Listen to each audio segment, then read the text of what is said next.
Ladies and gentlemen, boys and girls, Diet Time is here. That's right, we're talking about the Conjuringverse on Kill by Kill.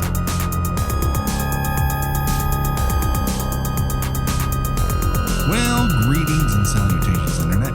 It's your old pal Patrick Hamilton coming to you once again from the Warren's basement of cursed objects. This is the Kill by Kill podcast, where we are dedicated to celebrating the least discussed component of any horror film, and that is the characters. And we're going to unpack all the goriest of details of The Conjuring 3, The Devil Made Me Do It, and like some other stuff too about The Conjuring, and maybe none of it. We don't know, in the hopes that a red shirt's untimely end in this movie universe, which is many people, their untimely end is just the beginning of the jokes that we could make at their expense. And as always, there's only one person I trust to have the medication I need secreted away in her locket just when I need it.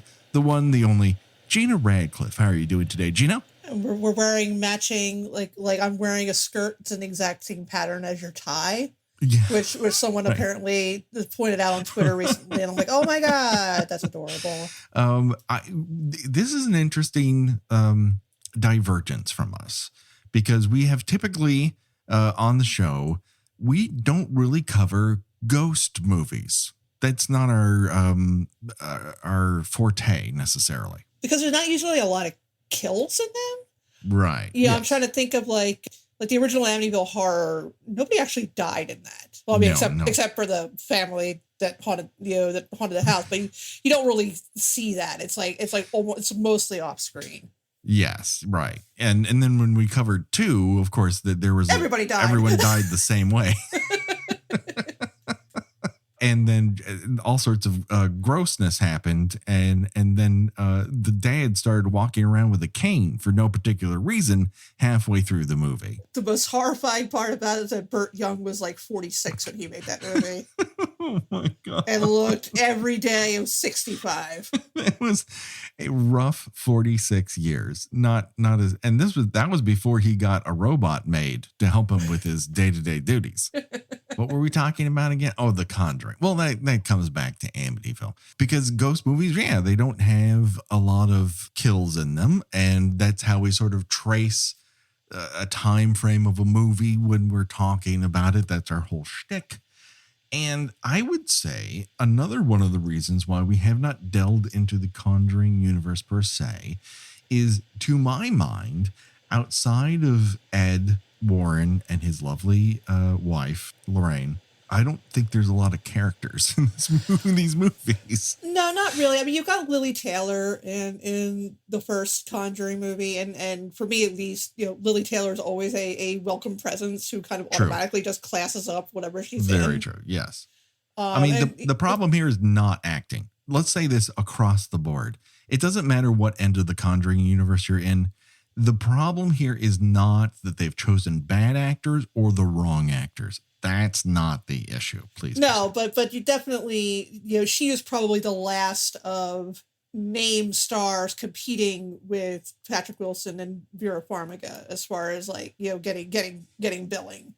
Right. Yeah. Everybody else after that point was, maybe this person was on an episode of like a CW show or yeah. Although in the third one, it's got the little boy in it is played by Julian Hilliard, who everyone is talking about this young man. And where am I supposed to know him from?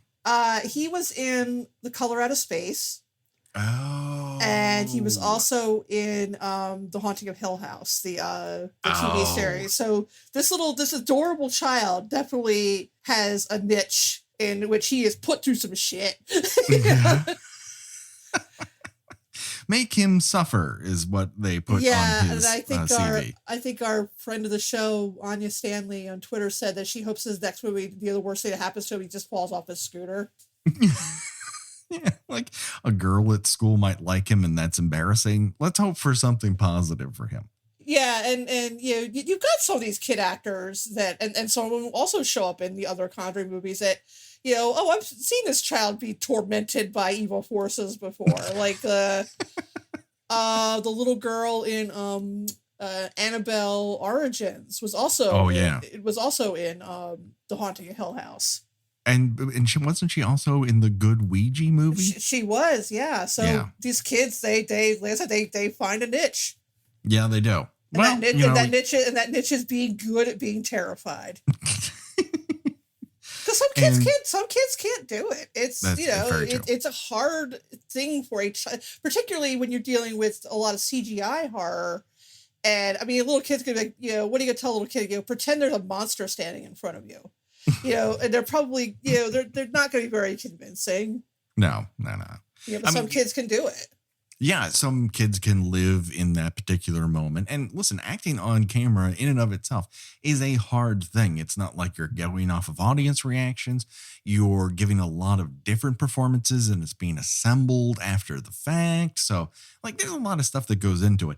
But I can't say per se that David, the character that he plays, is, we never see him like anyone or everything. It's almost like a Bechdel test for like human beings, because they don't ever interact with about anything other than this demon problem that they got. Yeah, and he's kind of forgotten about, maybe about a quarter of a way through the movie when the movie decides it's going to become a crime procedural instead of a haunted house movie, and that is where my primary issue lays with this movie.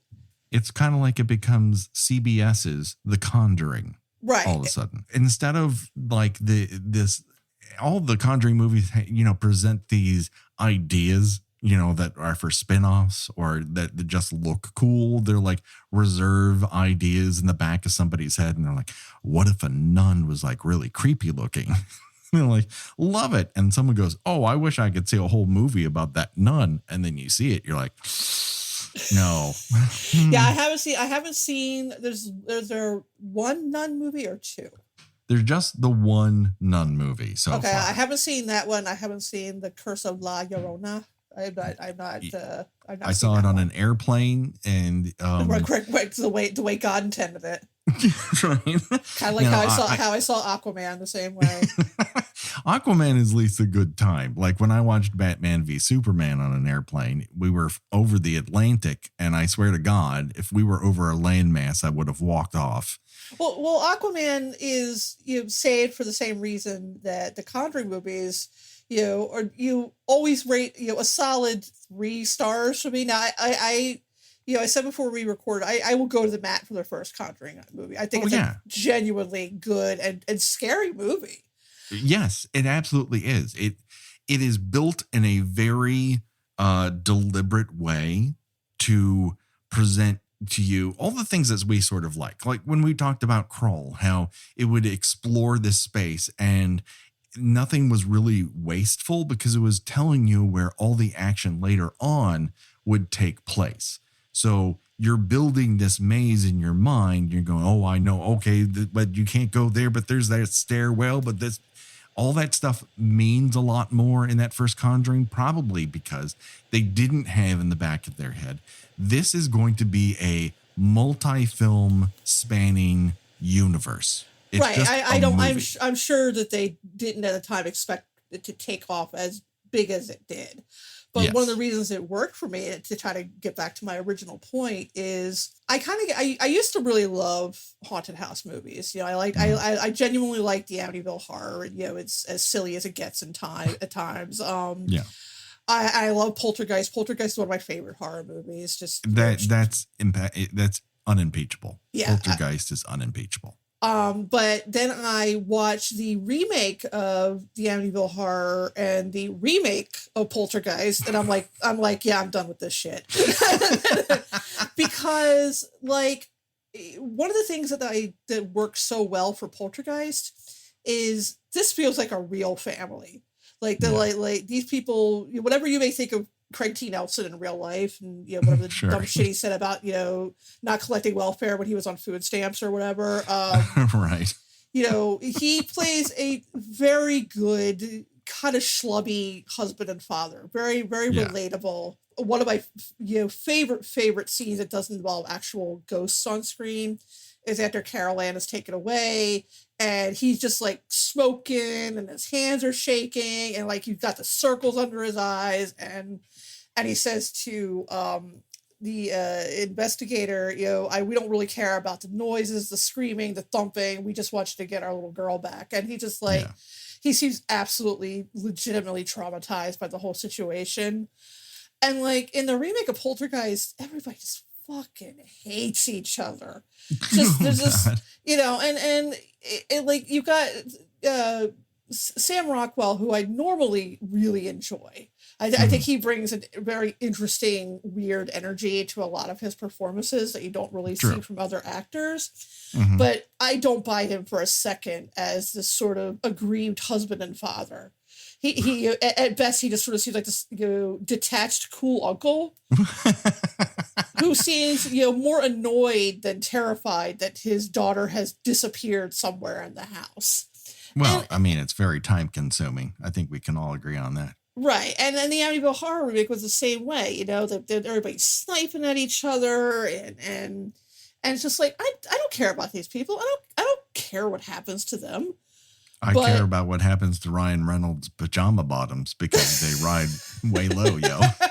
Yeah, I mean, it's like, why do we need a real family? We've got abs you can shred lettuce on, I mean, this guy looks this typical suburban husband and father with his Chippendales abs. He is yoked within an inch of his life in that movie. I mean, I'm surprised more men didn't take up like just chopping wood at that point, because apparently that's the kind of body it gives you after a while. But again, I'm getting way, way, way off my original point. Is that one of the reasons that Aquaman worked for me is the same reason that the Conjuring movies work for me, and that's because of Patrick Wilson and Vera Farmiga. Yes. I hope I'm pronouncing her last name right. I've heard it Farmiga, but I honestly don't know. I'm no expert. I probably got it wrong. They feel like a very believable couple. Their chemistry is very good. They not only feel like a real couple, they feel like a couple who has been together for a while.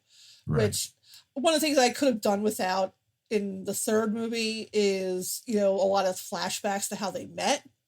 And it's like you don't have to do that. We get that this couple has been together for a while, that they are deeply in love with each other, that they rely on each other to a point that may be a little unhealthy, but that's for them to figure out. Yeah. That they are very terrified of something happening to the other one. Possibly may love each other more than they love their kid, but who can say? Yeah, where the fuck was Judy in this thing? Did I miss her? Did she zip through and say, "Hey, I'm on my way to college"? See you. Yeah, I guess we have to assume that she's grown at this point. Yeah. I mean, if you're following the timeline, because they're older, they're look like they're maybe supposed to be in their late 40s at this point.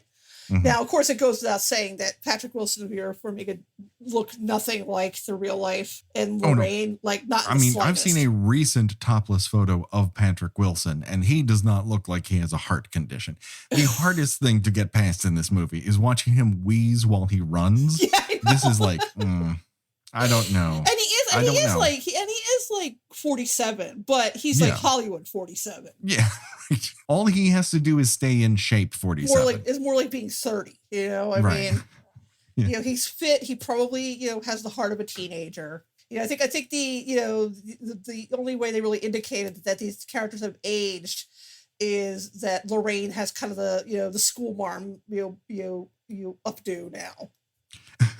Well, she vacillates. It goes all over the place. I am every time they put her in that updo, I recoil back because it is not a flattering.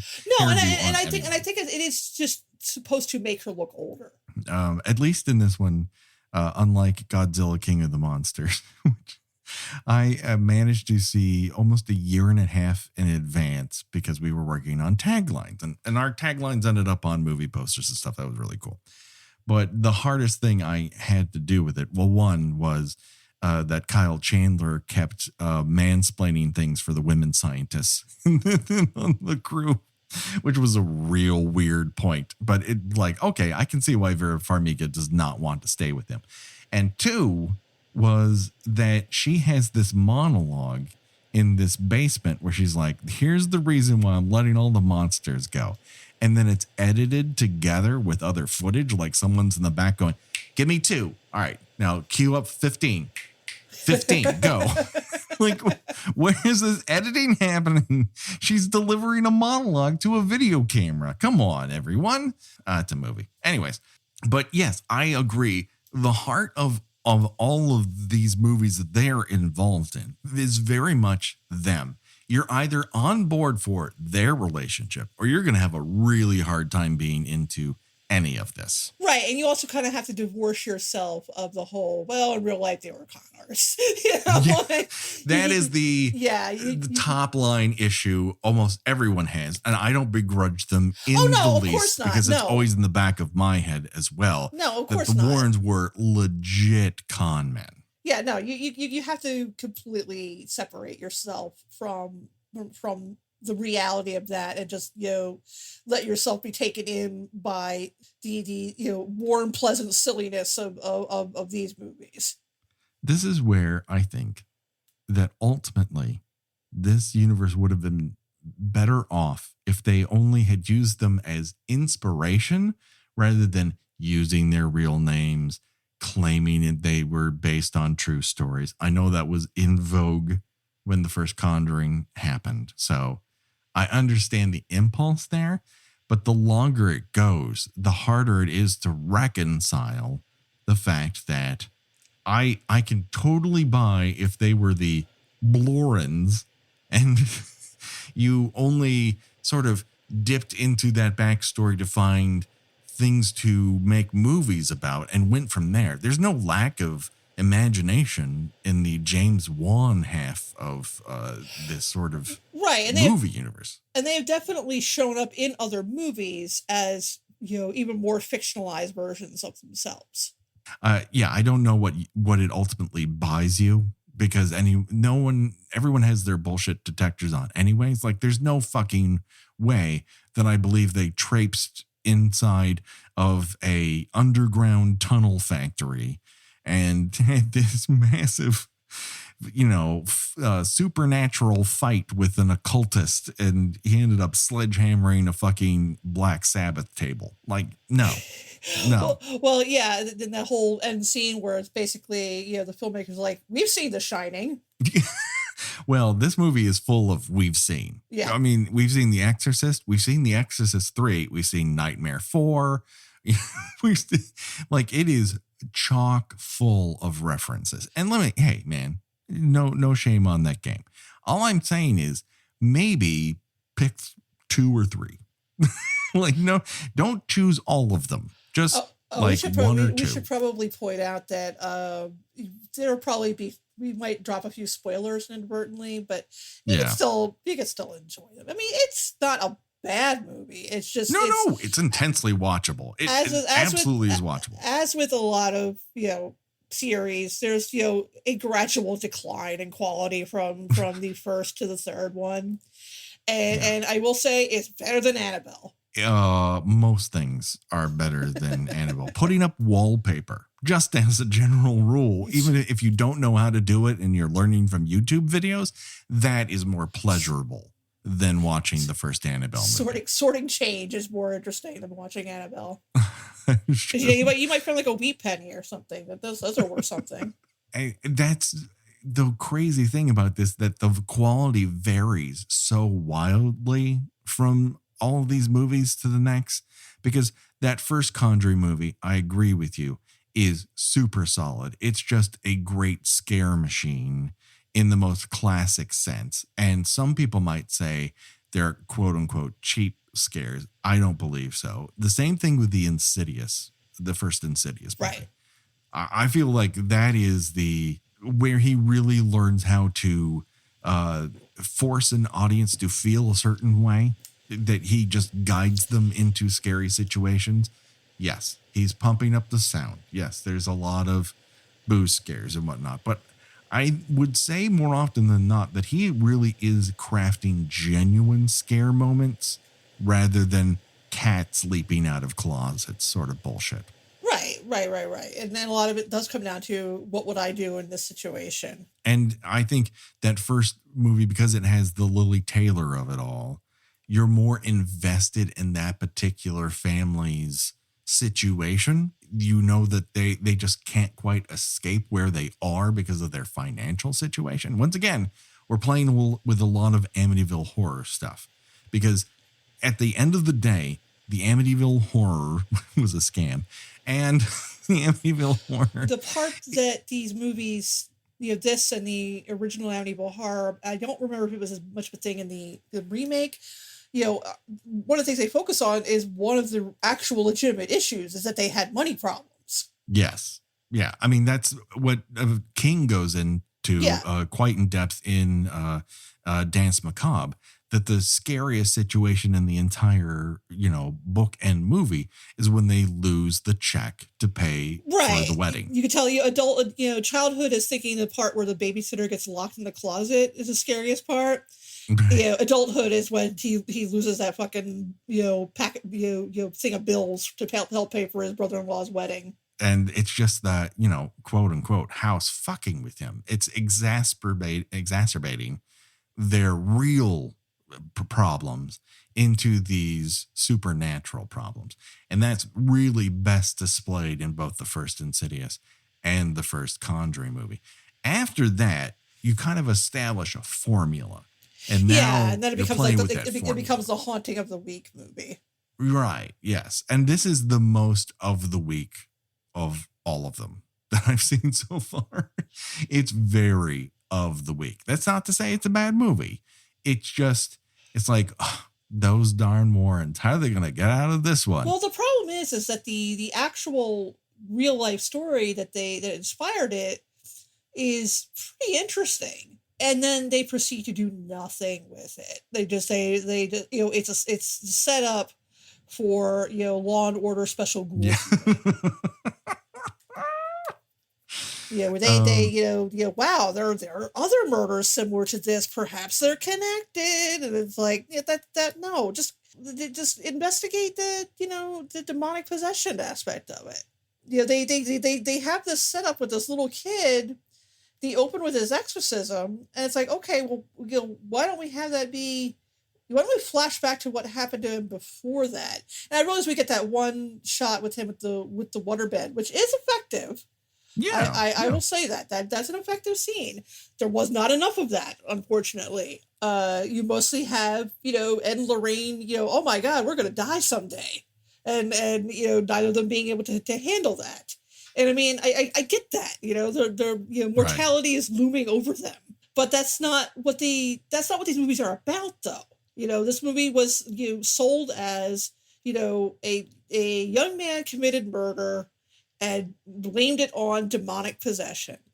And this was supposedly the first court case in American history in which someone said the devil made me do it. They made a whole TV movie about it. It wasn't good, but they managed to make an hour and a half TV movie about it, just focusing on the demonic possession. Because the Warrens are the only characters that anyone really cares about, it just saps all of the drama away from the other stuff. So when you're having this whole like, oh my gosh, is this kid gonna beat this demon in the prison infirmary that his girlfriend's allowed to visit him inside? Okay, movie. And there's this woman who's behind the observation glass, and she keeps having guards come in and out like, is that guy floating? Is he floating? Should we do something? Should I grab my shotgun? There's a floating boy in there. And you're kind of like, what world is this? Where is this happening? Yeah, nobody really seems all that put out by someone claiming that demonic possession drove them to commit murder. Like everybody's like, all right, well, good luck with that defense. Yeah. This seems like a wacky scheme.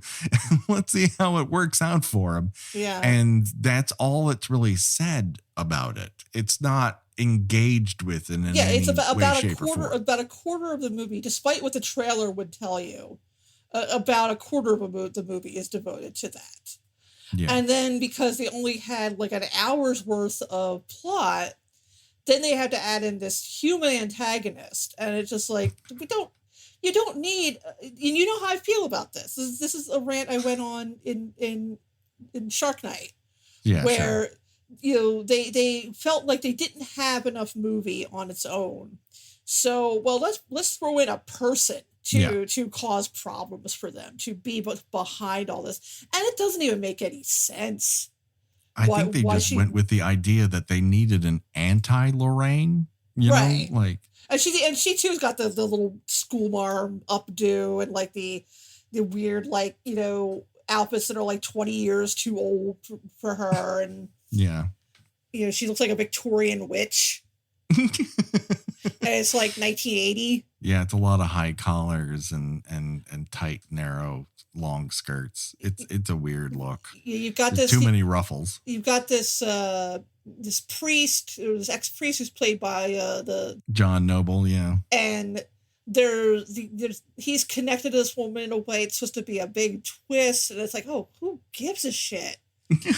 We've never seen these characters before. They both get about 5 minutes of screen time, and we're supposed to be shocked that they're connected in some way. It's like, no, I don't. This is not necessary. Hasn't John Noble built an entire career out of being a shitty dad? He really has. He really has. Like Lord of the Rings, and then the X-Files, it wasn't a spinoff, but whatever that was, where he was a crazy mad scientist who got his cow high. There's that, like, it's just in project after project after project. It's like John Noble, not a great dad. This movie really lacked from scenes of him aggressively eating tomatoes in close up. It really needed it. But yeah, this character, this occultist, her motivations, they never really explain her motives for why she's, essentially cursed these people. She always wanted to do it. She just sought them out randomly, apparently. Yeah. And it's like nothing fucking personal. It's just like, and plants these little Danzig cattle skulls under their houses, and that apparently opens the door to the devil. You got to get three of them. You got to catch them all. Otherwise, you're dunzos. But yeah, and she has all the power in the world and doesn't see any of this coming. That's the wild thing here. It's like she's incredibly both effective in that she can get to anyone and blow dust in their face and all of a sudden they go wackadoo, but also she is powerless against love. So now she's fucking Freddy Krueger. Where, wait a second. This guy and this girl love one another. I'm done for. There's no way I can. Like, you would think that she'd be able to sense that, or even that she would know who they are. I mean, because if you genuinely believe in this shit, who does an occultist have to fear other than a priest? It's, professional paranormal investigators. Yeah, and she just zeroes in on them and gives zero fucks. They just bring in her little, cow sculpture that looks like it should be the centerpiece in a Wild West bar that Danzig owns. and just like, I got you now, suckers. And it doesn't work out for her. It doesn't work out for her at all. Again, intensely watchable, 2 characters in the whole thing. If you're going to have a story, I'd rather it be a story. And here, there's just obstacles to overcome. And it sort of reminded me of Annabelle Comes Home, which I anticipated loving. I'm like, this is going to be just fun from the word go. And it turned out to be like a live action Scooby-Doo movie. Yeah, I watched all the Annabelle movies within a couple of days of each other, just for the hell of it, because I had only seen the Conjuring movies up to that point. And Annabelle, I'm just like, what the fuck is this? When the scariest movie. It feels like a movie someone made on a dare. They're like, can you make an Annabelle movie with 80 grand in 2 weeks? And he's like, probably. And that's what you get. We were saying that with Conjuring 3, particularly the ending sequence, it was, we've seen The Shining. With Annabelle, well, we've seen Rosemary's Baby. Yeah. very much so. And you can really see how much these movies suffer from not having Ed and Lorraine in them. Because these characters in Annabelle and the other two are better in this regard. They're a little more engaging, but because they're mostly kids. Yes. But in this lead couple in Annabelle, I mean, void of personality, of anything that the audience would connect to or relate to or care about. Just like anytime either of them opened their mouths, I just heard like when you hold up a seashell to your ear. That's all I heard. The scariest part in Annabelle was when the lead girl is sewing. She's using a sewing machine and she's not looking at it. She's watching television while using a sewing machine, and I am in the very long process of teaching myself how to use a sewing machine. You don't fucking look away from that thing because she's using it like a person who really knows piano well at a party, where they're just like, no, you need to keep your eye on that particular ball, otherwise it'll go through your finger. Exactly, and that was the scariest part. I live in a city. An elevator that keeps opening on the same floor isn't scary to me. That's Tuesday. But you've got this like drawn out sequence where she's in this like devil basement, and she's trying to frantically get back up upstairs to her apartment. I don't know why she just doesn't use the stairs after a certain point. Yeah. But she's on this elevator and it keeps opening and it's the same floor, and then it closes and it opens and it's the same floor. And this is supposed to be very terrifying, and it's just like, no. It's I mean, a movie that wastes Alfre Woodard. Yes, that's right. Yeah. Really low, but like, how can you fuck up with a ringer like Alfre Woodard in your cast? And yet this movie decides to present her as the sacrificial black person lamb for them at one point. And I'm like, holy fuck, what about these two absolute drips would prompt Alfre Woodard to go, you know what? I've had a good run, and yeet herself out of a fucking window. I was going to say, basically pull a Father Karras and, Honestly, like, they're symmetrical. Congrats. But that's all they have going for them. When I said these things are mostly well cast, this is the real huge exception here. They found just an entire cast full of empty suits with faces that managed to photograph. That's it. That's all it's got going for it, which is why Annabelle creation is such a miracle in and of itself, because up until that point, I'm like, what does anyone see in this fucking doll? It just doesn't do anything for me. And at least that movie gave me a reason to care. Yeah, I mean, you got you got a better quality of actors. You've got the usually solid Anthony LaPaglia, who doesn't get to do much except sort of mysteriously glower at everyone. Yeah, he's very big at don't go in that room. There's a lot of don't go in that room, and no one fucking listens. And then you've got Miranda Otto wearing a Phantom of the Opera mask. No, not Phantom of the Opera. Boardwalk Empire. There's a character in Boardwalk Empire who had like half his face blown off in World War I, and like has to get this little like ceramic plate to cover it so he doesn't terrify anybody. But again, with Annabelle Origins is, it mostly focuses on the kids. You've got this, this little, handicapped girl, and then you've got her friend who, and they're orphans, and for whatever reason, the other girls just don't want anything to do with them, and they have a pretty, you're kind of invested in their friendship. Yeah, because they seem like outcasts within outcasts. Like they don't have anywhere to go. Their only friends are each other. And one of them finds themselves in a situation where they're like desperate to get out, and this evil doll takes advantage of it, and then all of a sudden they're wrapped up in that, and they find power in it. And the other girl's trying to bring her friend back, and then you have a nun who's just way too attractive to be a nun, and I swear, the Conjuring universe, every nun is the hottest fucking person you ever come in contact with. They're all Ryan Reynolds level hot. I mean, that's why it's the movies and whatnot. But like Lulu Wilson plays great. Oh, fuck. I'm in over my head up against ghosts. She's great at it. Right. And then you've got Annabelle Comes Home, which to me, I liked it. I thought it was entertaining enough, but it very much felt to me like a promotional role of, well, here's some other movies we could make in the Conjuringverse.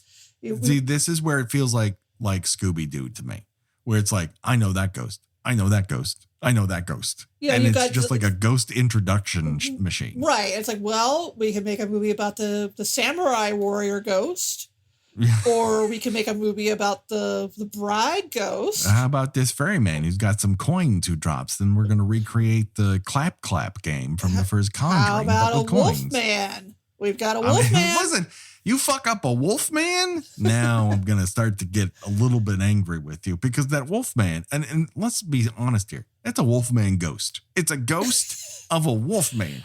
Well, I got the impression that it was like a kind of like a Hound of the Baskervilles kind of thing. Sure. Which, I don't even know if the kids even read that anymore in school, but it's one of those stories you read in school, it kind of just sticks with you. Yeah, sure. Like that and the Murders in the Rue Morgue, which was a fucking gorilla, if you recall. Lay off the opium, Edgar Allan Poe, seriously. He really was kind of fascinated with gorillas killing people. Did anyone ever talk to him about that? Who's among us? It's not. Like, Ed, take the needle out of your arm. I need to talk to you about something. What's up with the gorillas killing people stuff? Like, there's a lot of that, man. But yeah, also with Annabelle Comes Home, you kind of have to resign yourself to the idea. And this was one aspect of the Conjuring movies that never really sat well with me. Is that the Warrens, for whatever reason, kept all of these, cursed objects that they would take from, various investigations they performed. Yeah. And they would keep them in their house where their child sleeps. Yeah. And it's like, surely there's got to be like a storage facility you could put these in. I mean, that's like a DEA agent, keeping all the heroin and cocaine in his house. Like, how expensive could a used store possibly be? Like, just buy one already and keep the shit off site. If you don't want anybody to get their hands on it, then burn it or throw it in a river or something. Well, they go through all this rigmarole, and it's actually brought up here again. Like John Noble says the same thing that Patrick Wilson says in Comes Home, where he's like, just because a spirit is trapped inside of an object, if you destroy the object, the spirit will just go elsewhere and land somewhere else. So I'd rather keep them trapped. It's like keeping guns off the street. And Noble gives him the same fucking rap in this one. And I'm not entirely sure, based on the evidence I've seen, that either one of them should be allowed to keep cursed objects in your fucking basement. Maybe we need to license some of that. Ain't no Second Amendment saying I can keep cursed dolls in my basement and you can't license them. I think we should start licensing them. It just seems, and it's entirely possible that they did actually do this in real life, which. Oh, they absolutely did. Some fuckknuckle had a TikTok live where they were trying to talk to the real Annabelle doll.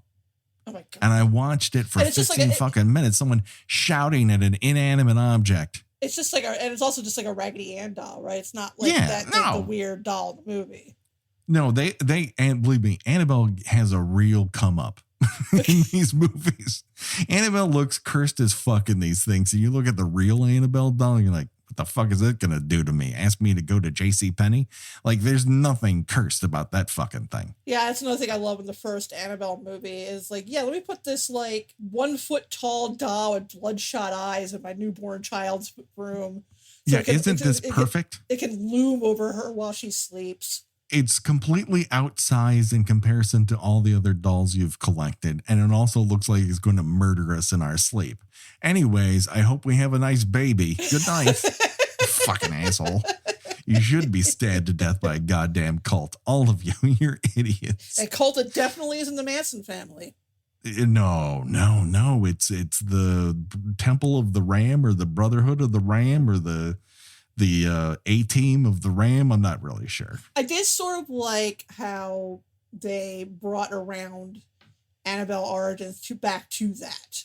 I thought that was pretty slick. I liked how they did that. Although they at least gave us swing towards justifying how terrible Annabelle was. like we're gonna try to. It's like a reclamation project. It's like what Endgame tried to do to Thor: The Dark World. Reclaim this with the Conjuring 3 and focusing on the wrong thing. I would have found it more interesting and potentially scary to watch this. She is supposed to be in her 20s at this point.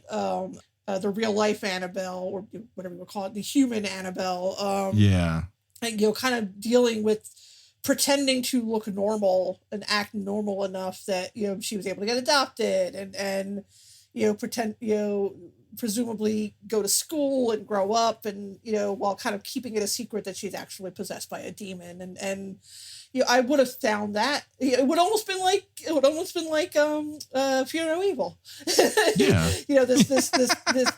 This teenager kind of struggling with this darkness inside of them, and then eventually just saying, fuck it, I'm going to embrace it. Yeah, no, that's a movie. I'd watch that. And it would have been interesting because it would have been a girl. Yeah. So you would have had a little touch of Carrie, you would have had a little touch of Fear No Evil, but no, and instead it focuses on these absolute duds of a couple. I will say, earlier I said there are no other characters in the sort of Conjuring universe. I will say that Annabelle Comes Home does actually try to give their two teenage girl protagonists actual characters, because the one girl, Daniela, who's trying to, the one who can't, figures like I can contact my dead dad because I feel like it was my fault that he died in this car wreck. Like, there's motivation there. There's a character who's trying to learn or grow or do something, and like, okay, all right, I buy that. I'm cool with that. Annabelle Creation has another two decent characters in there. Well, so it's good that they gave that dimension to Daniela, because initially she's just like, I'm sure you must have watched SpongeBob SquarePants with your kid when he was littler. Yes. When they go to the jellyfishing convention, and Patrick Star can't stop touching stuff. Yes. So he's like touch.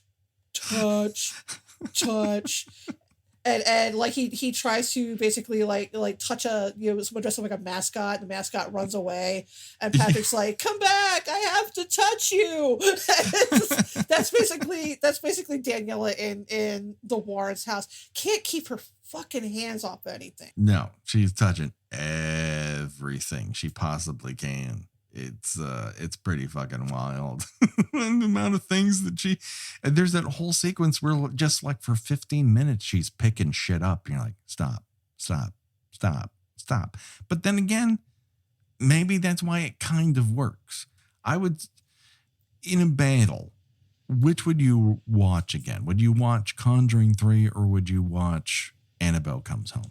Probably Annabelle Comes Home. I think that was overall the more entertaining movie, and it also had a more concise focus of what it was trying to do and what it was trying to be about. I think you're right. I think I understand. I mean, yes, it is very Scooby-Doo-esque. Maybe I was just being too harsh on it. But I think you're right. It's a fun house ride. Yes. It's much more of a trying to, I know one of the touchstones they called upon was like Die Hard, where you're just like trapped in one space and there's no particular way out. And I think it does do that. And one of the problems with Conjuring 3 is that the Warrens are they can just travel wherever they damn well please. And with the exception of occasional hirsute, corpses lumbering after them, they seem to get away with almost everything. Right. And I would actually, if I was going to make a movie in the Conjuringverse, I would sort of, focus on, sort of ghost hunter PTSD. Yeah. Yeah. It's kind of a bummer that we never really get to know the Warrens' very hunky looking photographer. Oh, their assistant. Yeah. Yeah. Who looks great in that shirt. I mean, congrats to him. You look like a real snack. Fantastic for you. But outside of like saying, Drew, bring that map over here. Like, he's not a person. He's I mean, he doesn't get any big moments. Like, he doesn't get like, a hallucinating, he's ripping his own face off scene or anything like that. See, that's what these movies need. I think that the first Conjuring, there's a little gore in it. Which I appreciated. You basically, poor Lily Taylor is just put through the ringer by this demon. She's like beaten up by it and like injuring herself. And at the end, when they're exercising her, she's like bleeding from her mouth and just like, it's pretty brutal. But yeah. I feel like they have, resigned themselves to, okay, these movies tend to land with a younger audience. So we should probably tone down the violence and just go for the jump scares. But they're already R-rated. That's the thing. Like, it has plenty of gory moments. It's not like teens don't like gore. No, I know. If you're already going to have a fucking R rating, just like you don't have to have people's like guts coming out of their mouth like you're in a Fulci flick. Well, I think that they could use and I mean, remember that Poltergeist was PG, if you can believe that. But I think it needs someone hallucinating something horrifying happening. Right. Right. And to call back to Amityville Horror, where George hallucinates and he murders his entire family. And it's a very gripping moment. But I think they just need something like that. They need to not be afraid to really dig in and just do something shocking. Or you go the Amityville 3D route, and at one point, a hot tub demon comes out and burns a dude's face off. We've been like just tempting this. We just got to set up a time to talk about Amityville 3D. I think we do. I mean, it is so fucking ludicrous. It is an intensely boring movie. But it's got such a couple wild moments that you kind of can't. Yeah. You got to respect its audacity. True, very true. You've got the one guy, but it also spends a lot of time like talking about that dude's magazine job. Like, yeah, but that makes up for their one friend falling into the jacuzzi and rising up, and then he just screams like a girl, and it's so great. He's like, and there's nothing I love more than a man in a movie comically screaming like a woman. I love it. Like if you anyone ever wanted to see Tony Roberts battle a stuffed swordfish, this is the movie for you. And I think how many times we brought up the scene, the woman gets like in a car accident, like the pipe goes through her head. You don't see that, but you see the aftermath of like her charbroiled skeleton, and like the skeleton's like head turns and goes, ah! And she reaches out of the car and give me hugs. Oh, it's. I mean, that's the thing. Like we both remember the highlights. Yeah, I don't think I see. Are we going to be committed to talking about the many, many, many lowlights of Amityville 3D? I don't think I've seen that movie in 30 years, but it's burned into my brain mates.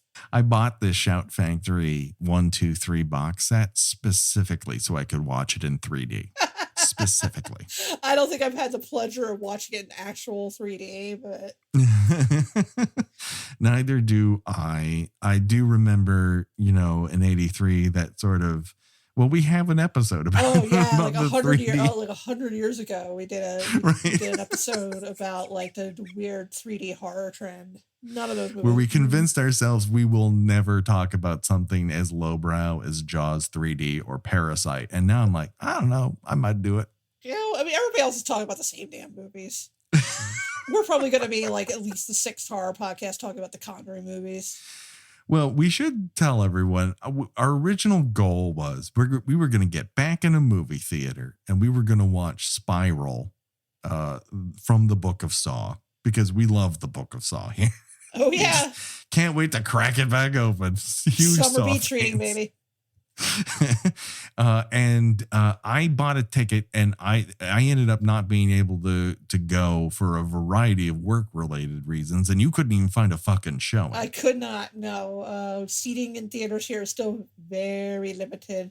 I saw In the Heights yesterday. That was actually my triumphant return to the theater, and I literally bought the tickets for that like a month ago. Oliver wanted to go to the movies for his birthday, and so I ended up. AMC's here have like a $99 deal where basically they have a small grouping of library titles that they will show, and you rent out the entire theater, and you can have up to 20 guests. So he chose about 10 of his friends. We spaced them all out, and they watched Jurassic World. Oh. And at a certain point towards the latter half of that film, a film that I feel is like it's at best fine. It's fine. It's really not terrible. I don't know. Rewatch. We may come to loggerheads on that.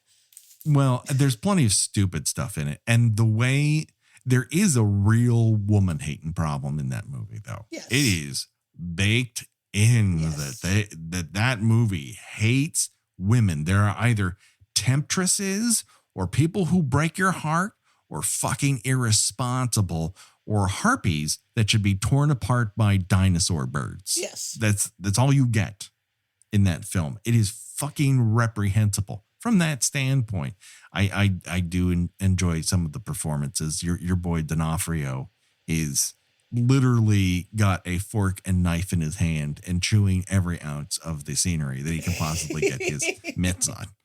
I mean, he is having the fucking time of his life in that motion picture. I cannot believe how much fun he's having. If you're going to be playing the villain in a Jurassic Park movie, you need to dig in. Listen, he knows what the assignment is, and he's having so much fun, and he needles Jake Johnson not once but twice, and Wayne Johnson's reactions to him are worth the price of admission alone. But let's table that for the moment. Again, a film full of characters. There are legit characters throughout that film. They have unique points of view. Most of the men hate women. They don't hesitate to say it. And Omar Sy, again, looking like a snack. But a couple of kids towards the latter half of the film, it started to get to them. Like that Indominus Rex, the fact that no one could get a fucking handle on this dinosaur. And once the raptors were like, I'm into this. I want to join the Indominus Rex gang. A couple of them were like, I'm fucking out. This is too bleak. There's no way out of this. And we kind of had to take some outside for little bits or sit near them. It became a bit more of a babysitting game. Our child, meanwhile, is able to predict every plot twist in a 30-mile radius. He fucking is insane how much he understands how stories are told, and he's either going to make one hell of a lawyer or one hell of a screenwriter, and I can't tell. He hates writing, so maybe lawyer. I was going to say, go for screenwriter, go for screenwriter. Oh, who knows, man? I'm just trying to aim for good person. What were we talking about again? Oh, The Conjuring. We said that we were going to originally try to do, because we don't actually do new releases that much, and we certainly it's didn't. Like a once a year we try to give it a whirl sort of feel. We did cover Saint Maud for a Patreon episode, but generally for the episodes on Maine, we focus on older movies, sometimes to our ratings detriment, but once again, no one is running to listen to our Fear No Evil episodes. And it's so good. They're so good. It's one of my favorite ones. It's one of my favorite ones. I implore everyone to listen to part 2 and just listen to Patrick's Morse code trembling noise. It is the funniest thing you'll ever hear in your entire life. And I fucking lose it. I lose it. Our guest loses it. It is like, I think it's like 19 minutes into the episode. And I implore you, just listen to it for that. And also just listen to the other episode, the other half of it too. They're both good. Yeah, they're gems. They are the hidden gems of Kill by Kill. But anyway. So we digress. Yes. Yeah, so we don't usually dip it, but we thought we were going to do that, and it was going to time out perfectly, and it just didn't fucking work out for us. And of course, this is coming out like 2 weeks after it has hit theaters and HBO Max. So but it came out the day, like there's no way we would have been able to watch it in advance. So hopefully people enjoy us rambling, because it's less about Conjuring 3, I would say, more about the entire endeavor is what we ultimately landed on what we might talk about, because I feel like the interesting comparison point we're going to get to here is on Patreon. We're going to talk about the TV movie that you mentioned earlier, about the actual case that inspired this particular motion picture. Yeah, and Ed and Lorraine are in it, but very briefly, and not with different names, but it's definitely supposed to be them. Mm-hmm. But they are very much not the focal point of the movie. Does it start with like an anti-M tornado? Here's the other thing that is very specifically my problem with Conjuring 3. When you start inside of a demon tornado, it's very hard to build up from there. Oh yeah, and a lot of promotional material focused on the kid, Julian Hilliard, kind of twisted around, and it's a good shot. It's a jarring moment. I love demonic horror, demonic possession, body horror. I love it. I love it very much. But that's as gruesome as it gets, and it's like within the first 10 minutes of the movie. I just feel like this movie, unlike the other ones, starts so big that it's very hard to maintain. Like when you start with like this giant in a house tornado where it looks like a demon bear just attacked, when it's just like, oh my God, we got to blow out that candle. It doesn't really have the same level of, oh no, to it. Right. And one of the reasons that the first Conjuring works so well for me is that it does take a little bit of time as establishing. And again, it's very, very similar to, but better than, I would say, the Amityville Horror. Mm-hmm. And how it's structured. You kind of get to know this family a little bit. You get loud and clear that they have bought this house perhaps a little hastily. Mm-hmm. And they seem to have like anywhere between 3 and 9 children. It's hard to keep track of how many daughters they have, but just other than a lot. Yeah, they all have the same hairstyle, and so you can only trace them based on heights. Right. And then gradually things start happening, and you've got this amazing score. If you don't watch The Conjuring, at least listen to the score. It's on Spotify. Mm-hmm. It's got the singer Diamanda Gallis on it, and it is terrifying. It's just other than like the score to Hereditary, I can't think of another movie, another horror movie recently that has utilized its score so well, and just creating its own sense of menace and unease. The only one I would add to that list is It Follows, which is the only horror score that has legitimately scared me so bad, even previous to seeing the movie, that I had to turn it off. Yeah, that's a good one too. Also, Suspiria is a good one. Yeah, and Midsummer. Midsummer is a one because it feels very magical at times and almost upbeat, and then it's like, yeah, something's not right here. and I love that. But yeah, The Conjuring, it's got an excellent score. It does a really great job. And this must all be the work of James Wan, because Part 3 doesn't have this at all, just that growing sense of unease and, okay, there's something wrong with this house, but I can't figure out what it is. And it doesn't plunge right into the action the way Part 3 does. Yeah. I think it works better when you're kind of eased into, this is nice family, like Poltergeist. Here's this nice family, and some terrible shit's gonna happen to them. When it's centered that way, and the Warrens play satellite roles as opposed to flip-flopping it. Yeah. I just, this one didn't quite work. Again, not a terrible movie. No. Trademark. It's fine. Gina Redwood. Yes. And I would have cared more about what happened to this little boy if I knew anything about him. Right. But he gets maybe 5 lines of dialogue. He screams a lot. But the best you could say is, oh, here's a cute little boy. And something terrible is going to happen to him. I was like, I don't even know anything about this kid. I have not seen him getting to be a regular child. Yeah. So there's nothing jarring about, this little kid having a normal little kid life, and then he gets taken over by demons. And he gets bad acne, and then he's fine. Right. Gets what goes to an otherworldly chiropractor. It gets all straightened out. So it's hard to choose your own death venture here because there's a couple of stabs and then the demon like rips the soul out, which is kind of like, I don't really know how to quantify that. So if you were going to be haunted by a ghost, Gina, and we were going to choose which one of the ghosts it would be, which one would you choose and why? Up for bid, we're going to start with random demon the occultist has a gig with. Which we've never really, I guess it's Valak, the nun. It looks like maybe it's the nun. Then, of course, we have Annabelle.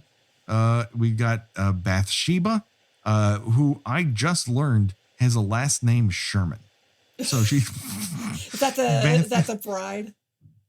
No, that's Bathsheba is from the original Conjuring.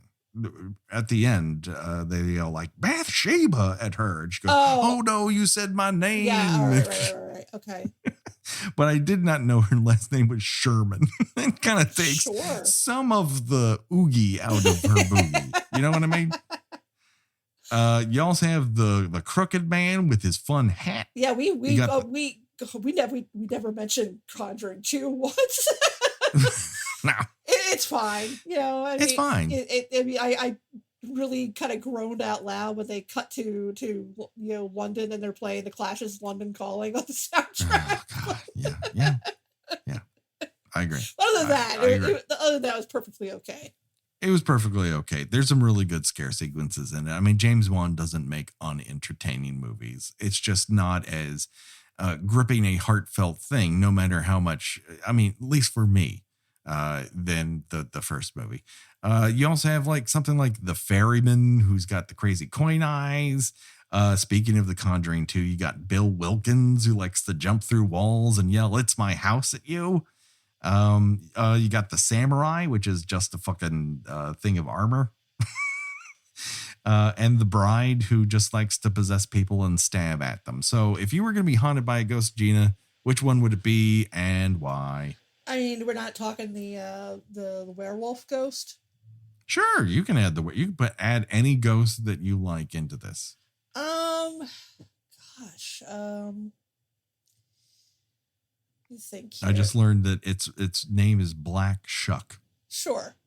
I do like the Crooked Man. I like his little toy, his little music box thing. I like that. I think that was used to pretty good effect.